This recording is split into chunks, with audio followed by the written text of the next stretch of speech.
The highlight for me was to listen to the most cutting-edge ideas around interfaith, intercultural dialogue, and dealing with cultural diversity. For example, the World Tourism Organization was present, and they talked about increasing body of literature that demonstrates the value of global tourism. So, how does that impact, or what meaning does that have for diversity and global security? Well, tourists that travel to different parts of the globe, once they interact with local people, they understand local customs, they try local foods, it's very hard then for them to have a sense of prejudice or hatred or xenophobia towards people that they've engaged with on the ground.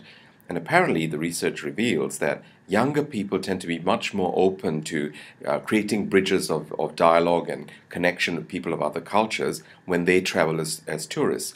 So, for me, these are some of the cutting edge ideas that we can use and develop in New Zealand.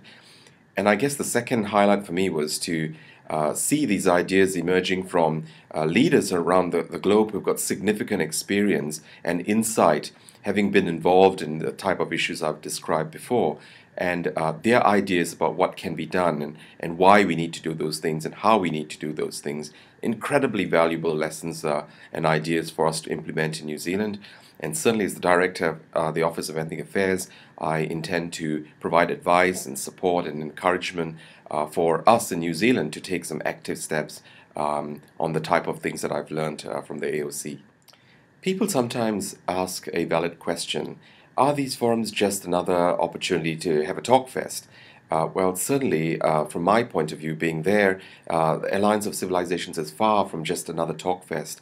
Firstly, the high-level people that come from around the globe, leaders of countries, leaders of NGOs, leaders in private sector and civil society, coming together to provide ideas, insights into the challenges they face, and some of the compelling solutions they found are very helpful. So we had people such as the United Nations Secretary General Ban Ki-moon present, sharing his ideas. Sheikh Moza bin Nasser, who's the Khalifa of Qatar, a very well-known advocate for global security using interfaith and intercultural dialogue, sharing her ideas. We had the president of the Commonwealth Organization of the World present there as well. These leaders have incredibly valuable insights to share with participants in the forum, and their ideas are not just ideas that remain to be just have a conversation about. They had really solid thoughts about what should be done, what had worked, and how to get cooperation across global boundaries to make those things happen. So certainly for me, it was not another talk fest. It was a forum with very practical ideas, practical orientation for action to be taken post the forum.